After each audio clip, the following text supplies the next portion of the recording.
দেখেন মওদুদির লিখিত কিতাব তাফহিমুল কোরআন ২য় নম্বর খণ্ডের ৬৫ নম্বর পৃষ্ঠা এবং ৬৬ নম্বর পৃষ্ঠা, ৯৮ এবং ৯৯ নম্বর টিকা কি লিখেছেন আমি আপনাদেরকে একটু পড়ে শোনাচ্ছি। আমি আপনাদেরকে স্ক্রিনে দিয়ে দেব, যেই দলিলটা আমি আপনাদের সামনে উপস্থাপন করে দেবো ইনশাআল্লাহ তাআলা।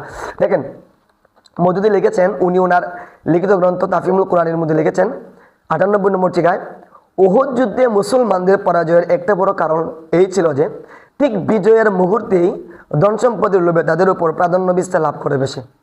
দেখেন সাহাবায়ে কেরামদেরকে উহুদ যুদ্ধে পরাজয়ের একটা বড় কারণ বানিয়েছেন যে সাহাবায়ে কেরামের মধ্যে ধন সম্পদের একটা লোভ এসেছিল, নাউজুবিল্লাহ মিন জালিক। অর্থাৎ সাহাবায়ে কেরাম ছিলেন দুনিয়ার সবচেয়ে বড় ত্যাগী। শুধু এতটুকু লিখে উনি ক্ষান্ত হন নাই। আপনারা সুস্থ মস্তিষ্ক নিয়ে যদি শুনেন তাহলে বুঝতে পারবেন উনি লিখেছেন নিজেদের কাজ পূর্ণরূপে শেষ করার পরিবর্তে তারা গনিমতের মাল লুট করতে শুরু করে দেন। নাউজুবিল্লাহ।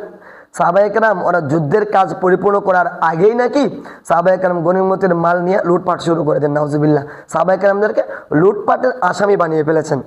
আস্তাগফিরুল্লাহ, লা হাওলা ওয়ালা কুওয়াতা ইল্লা বিল্লাহ। শুধু এতটুকু বলে উনি কান্ত হন। আরও লিখেছেন, তাই মহাজ্ঞানী আল্লাহ এই অবস্থার সংশোধনের জন্য অর্থলিপ্সার উৎস মুখে বাধা অপরিহার্য গণ্য করেছেন এবং সুদ খাওয়া পরিহার করার নির্দেশ দিয়েছেন। নাউজুবিল্লাহ।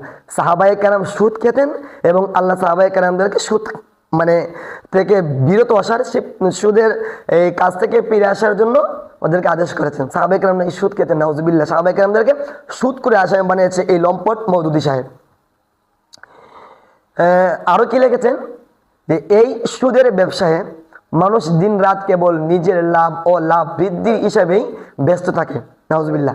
তো এখানে উনি মানুষ বলতে সাহাবায়ে কেরামদেরকে বুঝিয়েছেন যে সাহাবায়ে কেরাম সুদের ব্যবসায় দিন রাত নিমজ্জিত ছিলেন, সুদের ব্যবসায়। নাউজুবিল্লাহ মিন জালিক। শুধু এতটুকু বলে শেষ করেন নাই, মওদুদি আরও লিখেছেন যে এবং এর কারণেই মানুষের মধ্যে অর্থ লালসা ব্যাপক ও সীমাহীন হারে বেড়ে যেতে থাকে। এর কারণেই মানুষের মধ্যে একটা অর্থ লিপ্সা লালসা ধীরে ধীরে বেড়ে যেতে থাকে সাহাবায়ে কেরামের মাঝে। তো উনি এতটুকু বলে যদি শেষ করে দিতেন তাহলে একটু কথা ছিল। ৯৯ নম্বর টিকায় কি লিখেছেন দেখেন, যে সমাজে সুদের প্রচলন থাকে, উনি বলতে চাচ্ছেন যে সমাজে সুদের প্রচলন থাকে সেখানে সুদখোরির কারণে দুই ধরনের নৈতিক রূপ দেখা দেয়। উনি সুদের দুইটা নৈতিক রূপ বের করছেন। যে সুদের প্রভাব তো অবশ্যই সমাজের মধ্যে ব্যাপকভাবে ছড়িয়ে পড়ছে। আল্লাহ তাআলার নিষেধ সুদ বক্ষণ করা, মানুষ বক্ষণ করছে, এটা তো ঠিক আছে। কিন্তু সাহাবায়ে কেরামদেরকে সুদখোর বলে যে উনি যুদ্ধের পরাজয়ের কারণ বানিয়েছেন।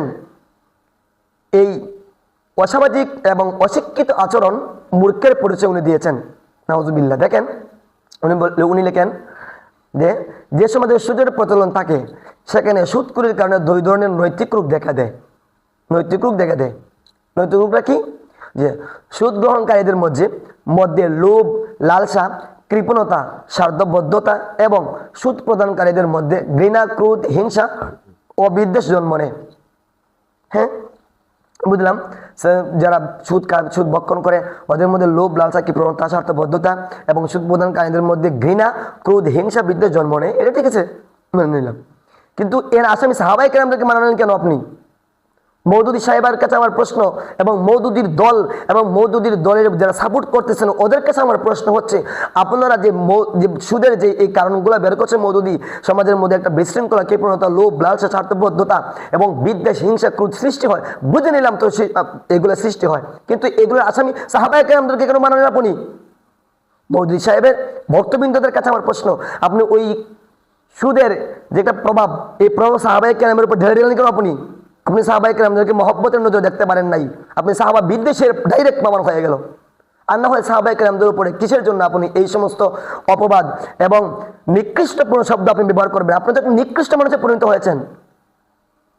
শুধু এতটুকু লিখে উনি শেষ করেন নাই, উনি এই সমস্ত এই যে এখানে বলেছেন লোভ লালসা কৃপণতা স্বার্থবদ্ধতা এবং ঘৃণা ক্রোধ হিংসা বিদ্বেষ জন্ম নেয় সুদের কারণে। হ্যাঁ এগুলো জন্ম নেয়, কিন্তু এর আসামি বানিয়েছেন সাহাবায়ে কেরামদেরকে। এতটুকু বানিয়ে উনি ওনার যে নাফাক মুখ উনি বন্ধ করেন নাই, না বন্ধ করে উনি আরো লিখেছেন যে উহুদের পরাজয়ে এই দুই ধরনের রোগের কিছু না কিছু অংশ ছিল। নাউজুবিল্লাহ। সাহাবায়ে কেরাম উহুদ যুদ্ধের মধ্যে পরাজয়ের উহুদ যুদ্ধে প্রাথমিক অবস্থা পরাজয় হয়েছিলেন, ওই উহুদ যুদ্ধে পরাজয়ের ওরা যে সাহাবায়ে কেরাম নাকি সুদ খেতেন, ওই সুদের কিছু না কিছু প্রভাব নাকি সাহাবায়ে কেরামের উহুদ যুদ্ধে পরাজয়ের কারণ বানিয়েছে। নাউজুবিল্লাহ মিন যালিক। এই আলোচনাগুলো শোনার পরে অনেকের মনটা একটু বাঁকা হয়ে যাবে, যে আমি এই আলোচনা কোথায় থেকে করছি। প্রমাণ সহ আমি আপনাদেরকে বলে দিলাম। অথচ আল্লাহ রাব্বুল আলামিন সাহাবায়ে কেরামদেরকে সম্পর্কে বলেছেন, আস-সাবিকুনাল আউয়ালুনা মিনাল মুহাজিরিন ওয়াল আনসার ওয়াল্লাযিনা ইত্তাবাউহুম বিইহসান। আল্লাহ তাআলা সাহাবায়ে কেরামদের সম্পর্কে কি বলেছেন? সাহাবায়ে কেরাম একে অপরের মধ্যে ইহসান করতেন, ওদের অনুসরণ করতে বলেছেন আল্লাহ। এমনকি আল্লাহ নিজেও বলেছেন, রাদিয়াল্লাহু আনহুম ওয়া রাদু আন। আল্লাহ সাহাবায়ে কেরামদের প্রতি খুশি হয়েছেন।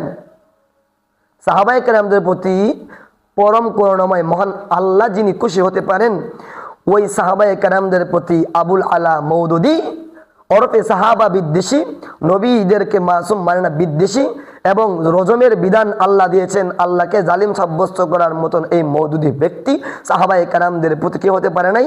সুনজরে, ওদেরকে সুনজরে মহব্বতের নজরে দেখতে পারে নাই।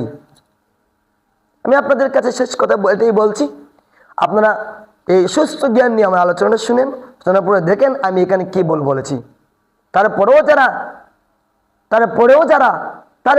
যারা মওদুদির দালালি করতেছে এবং ওই দলের সাথে সম্পৃক্ত হয়ে কাজ করতেছে, পরিষ্কার ভাষায় বুঝে রাখবেন, জিন্দেগিতে কখনো আপনারা ইসলামের দ্বারবাহক এবং ইসলামের মহব্বতকারী হতে পারবেন না যতক্ষণ পর্যন্ত আপনারা আপনাদের অবস্থান পরিষ্কার না করবেন এবং জাতির সামনে আপনারা আপনাদের আপনাদের কার্যকলাপগুলো এগুলো যদি মানুষের সামনে, জাতির সামনে পরিষ্কার না করেন, ততক্ষণ পর্যন্ত আপনাদের পিছনেই এক জাতীয় দল ওরা লেগেই থাকবে, সর্বদাই লেগে থাকবে। এরা শুধু সাহাবা এবং আল্লাহ এবং রসুলদেরকে মহব্বতের নিয়তই আপনাদের প্রতিবাদ করে যাবে ইনশাআল্লাহ তাআলা। তো সর্বশেষ কথা হচ্ছে, ভালো থাকবেন, সুস্থ থাকবেন।